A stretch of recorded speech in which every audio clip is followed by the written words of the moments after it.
Assalamualaikum warahmatullahi wabarakatuh. Selamat berjumpa kembali saudaraku semuanya dimanapun berada. Semoga sehat selalu dan semoga selalu dalam hidayah dan rahmatnya Allah subhanahu wa ta'ala. Amin ya robbal alamin. Baik, pada kesempatan ini kita akan melanjutkan lagi tahsin bersanad sebagaimana yang terdapat dalam Aisar Lisigor, yaitu belajar membaca Al-Quran dari nol sampai dengan mahir untuk anak-anak pemula sampai dengan lansia. Dan pada kesempatan ini kita akan melanjutkan bahasan kita sudah sampai pada sifat-sifat huruf. Kemarin sudah sampai dha. Dan mari kita lanjutkan kepada huruf hijaiyah ro atau sifat-sifat huruf hijaiyah ro dan latihannya ya. Latihannya sebagaimana terdapat dalam Aisar Lisigor. Baik, sebelum kita masuk kepada sifat-sifat huruf yang berada pada huruf hijaiyah ro, maka alangkah baiknya kita akan mengetahui dulu tempat keluarnya huruf ro. Ya. Tempat keluarnya huruf ro yaitu berada di ujung lidah atau beserta punggungnya ya. Jadi ini itu beserta punggungnya, beserta ini punggungnya, beserta punggungnya bertemu dengan gusi atas ya, gusi bagian atas ya atau bagian depannya ya. Ya, kita bisa rasakan ini beserta punggungnya bertemu dengan seperti ini letaknya ya. Bertemu dengan gusi bagian atas. Ro, kita bisa rasakan beserta punggung ya. Punggung ini punggungnya dari ro. Ya, seperti itu tempat keluarnya huruf yang huruf hijaiyah ro ini yang pertama. Kemudian sebelum kita masuk pada sifat-sifat huruf hijaiyah ro, maka sifat-sifat huruf hijaiyah ro ini secara umum dia mempunyai 6 sifat. Ini sifat yang paling banyak sifatnya ya. Ro ini biasanya kan cuma 4 sifat, cuma sampai istifal, kadang 5 sifat sampai kol-kola. Tapi kalau ro mempunyai 6 sifat. Yang pertama di sana ada sifat jahar, kemudian ada sifat bainiyah, kemudian ada sifat istifal, kemudian ada sifat infitah, ada sifat inhirof, dan ada sifat takrir yang berada pada huruf hijaiyah ro.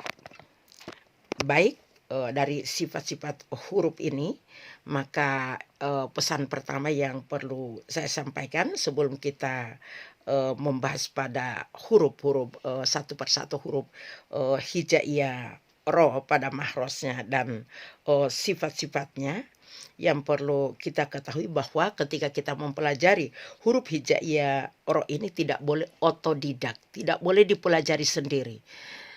Karena apa? Kenapa tidak boleh dipelajari sendiri? Karena memang harus berhadapan langsung dengan guru agar kita dapat mengetahui di mana tempatnya huruf hijaiyah ro yang sebenarnya, apakah sama dengan ketika kita mengucapkan huruf hijaiyah r seperti itu atau tidak.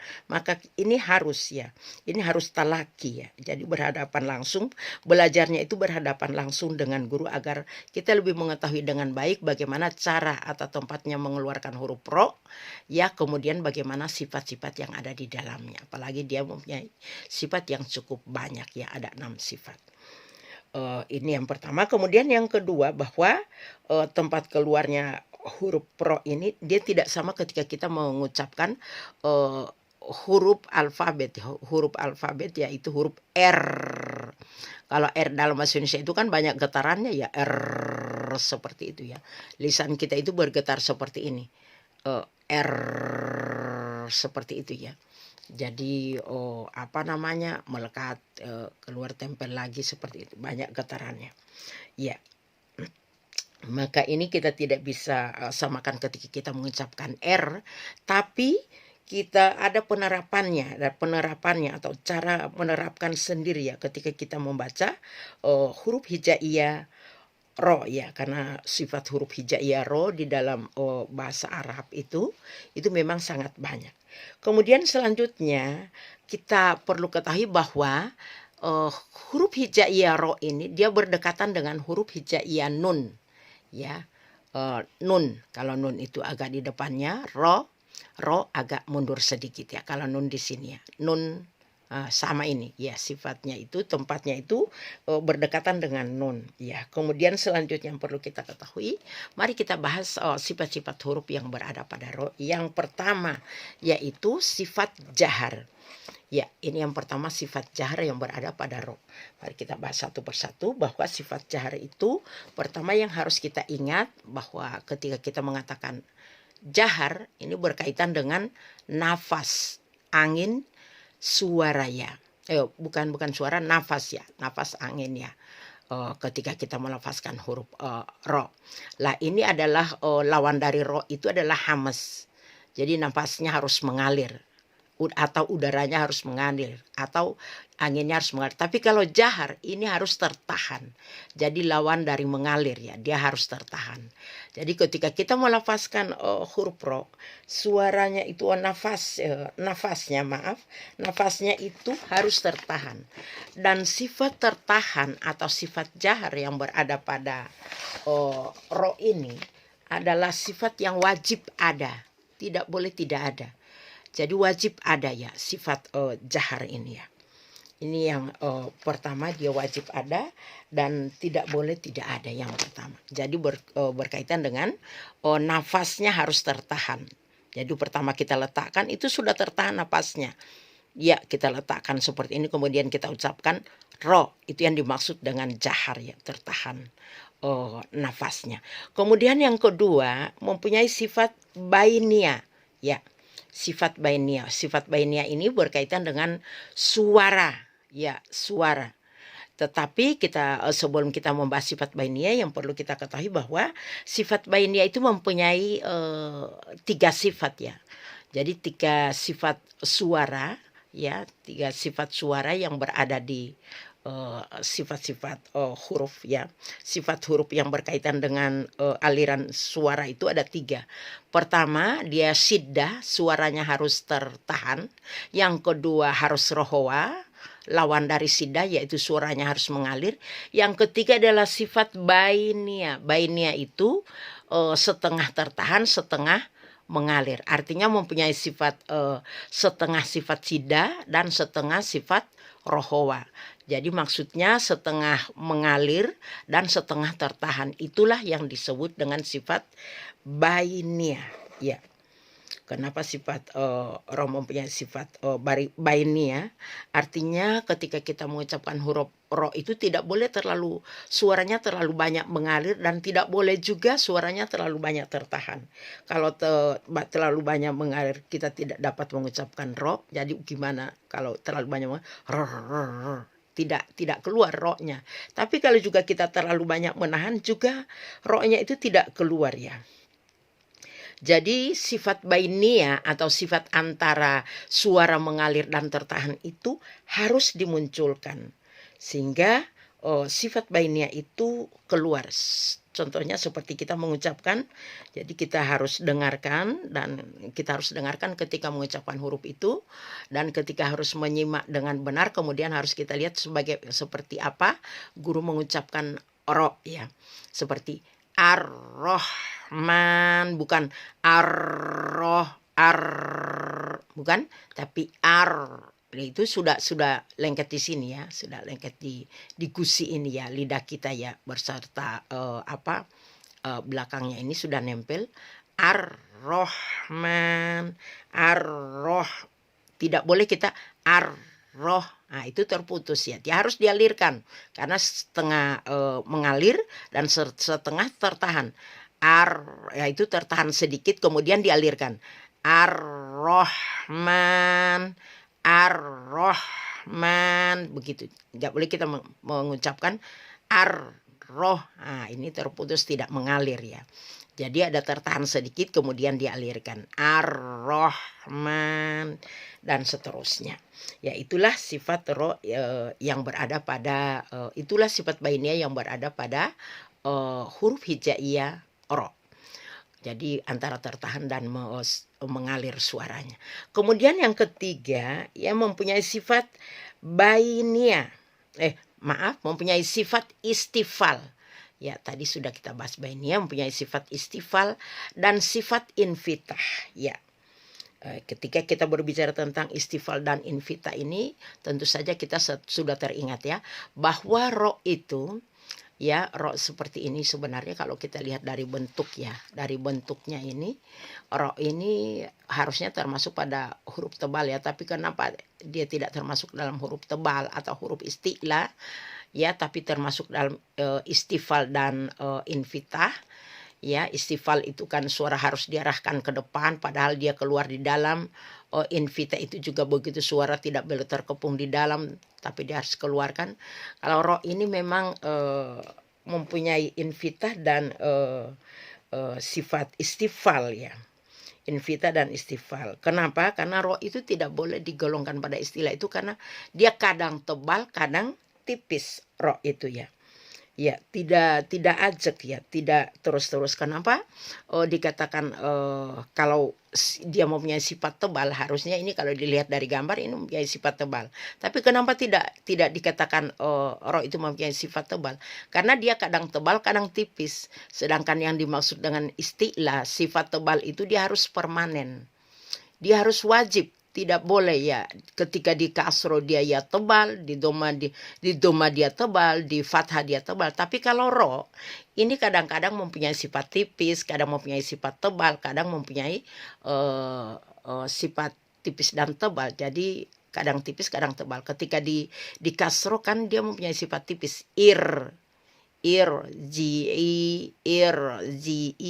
ri. Dia harus mempunyai sifat tipis.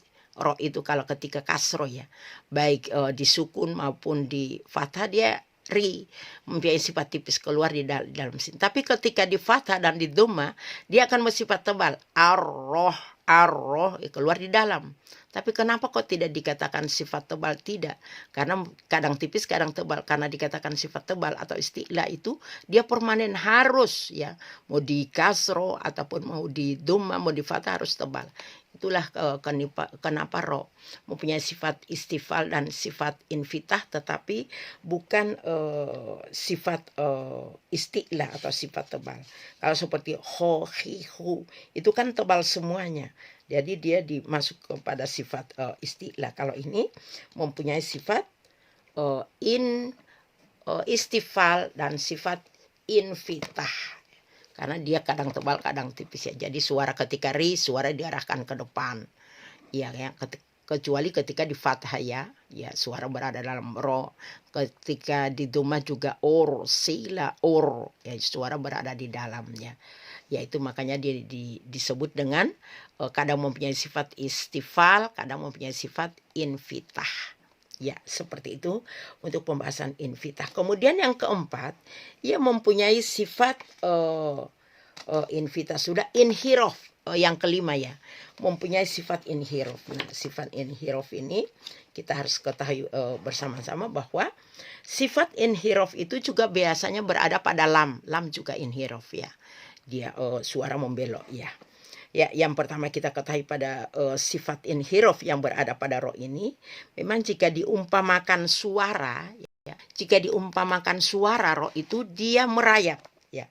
Ini mempunyai sifat isiro. Jika diumpamakan suara itu merayap, ya, merayap sini di lidah sini ro itu, ya. Dia merayap, suara itu di atas lidah yang banyak. Bisa kita rasakan merayap di sini, ya. Merayap sini dengan banyak, dan ketika sudah masuk ke ujung lidah, roh itu ketika sudah masuk ke ujung lidah sini, sebagaimana terlihat pada gambar, suara itu mengerucut ya. Jadi suara itu dari sini lebar, lebar, kemudian mengerucut ke ujung lidah ini, ya, dia mengerucut. Iya kan, jadi dari melebar kemudian mengerucut sampai dari ke tengah kemudian sampai ke ujung lidah ya. Ya, kemudian karena dia mengerucut dari tengah sini sampai ke ujung lidah sini mengerucut, maka dia seperti ini gambarnya ya. Setelah dia mengerucut ya, roh itu mengerucut dari tengah-tengah sini terus sampai ke ujung, maka suara itu akan keluar dari celah ini. Seperti yang terlihat pada gambar. Suara akan keluar dari celah ini ke ini. Ro. Dari celah ini. Ya, dari celah seperti yang terlihat pada gambar ini ya. Ya, jadi suara itu membelok ke celah sini. Tadinya dia melebar seperti yang terlihat pada gambar, kemudian mengerucut, kemudian keluar dari celah sini, membelok ke celah sini. atau celah yang kecil ini. Maka celah yang kecil ini disebut dengan pembelokan suara. Kalau ulama berkata pembelokan suara ke celah kecil ini disebut dengan fajwa. Fajwa itu ya ulama berkata ini fajwa. Jadi proses membeloknya dan mengerucutnya suara ke ujung lidah. Jadi proses mengerucutnya suara dari sini melebar, proses mengerucutnya suara dari lebar ke ujung lidah, kemudian keluar ke celah ini, inilah yang dimaksud dengan inhirof. Jadi proses suara yang membelok, yang mengerucut tadi seperti yang saya sampaikan tadi, ke ujung lidah itulah yang disebut dengan inhirof. Jadi suara membelok ya. Dari awal lebar, kemudian ke tengah, kemudian mengerucut, kemudian keluar dari celah ini ya. Celah kecil ini. Itulah yang disebut disebut dengan inhirof, mempunyai sifat inhirof. Ini dikatakan oleh ulama mutaakhirin ya, atau ulama yang belakangan, sebagaimana buku yang sedang kita bahas ini ya, ulama yang belakangan seperti yang disebutkan oleh ulama mutaakhirin atau Syekh Dr. Aiman Rusdi ya, pakar tajwid yang sedang kita bahas pada kesempatan ini. Jadi proses itulah membeloknya suara dari melebar kemudian ke tengah, kemudian mengerucut keluar di suara seperti yang terlihat pada gambar ini. Itu proses itulah, membelok itulah yang disebut dengan disebut dengan inhirof. Kemudian yang terakhir mempunyai sifat takrir ya. Kita lanjutkan, mempunyai sifat takrir. Takrir ini adalah dia mempunyai sifat takrir itu ketika ditasdid ya. Ar-Rahman, seperti itu ya. Takrir itu adalah suara getaran yang berlebihan, takrir. Dia mempunyai sifat takrir atau getaran, mempunyai sifat getaran. Nah, takrir ini tidak boleh, atau suara getaran ini ketika kita menyebutkan huruf ro tidak boleh berlebihan. Ya, tidak boleh berlebihan. Misalnya Ar-Rahmanir-Ro. Nah, tidak seperti itu. Kenapa tidak boleh berlebihan? Karena sifat yang berlebihan ini yang berada pada ro itu tidak boleh ditampakkan ya. Jadi yang punya sifat takrir yang tidak boleh getarannya itu berlebihan ketika melafalkan huruf ro ya.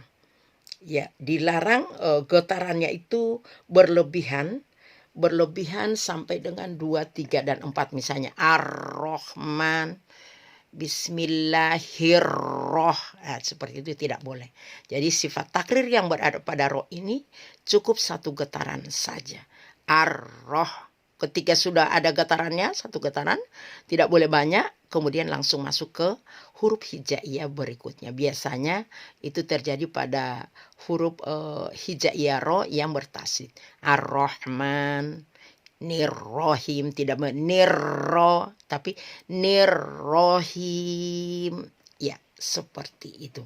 Dan selanjutnya harusnya kita akan membahas lagi sifat ro tebal tipisnya seperti apa, tapi itu pada pembahasan berikutnya karena waktunya sudah habis ya, sudah habis, dan insya Allah kita akan bahas pada pertemuan berikutnya, dan latihan ya, dan latihan ro pada pertemuan berikutnya. Demikian yang dapat disampaikan, semoga manfaat.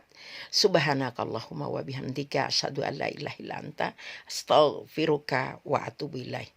Wassalamualaikum warahmatullahi wabarakatuh.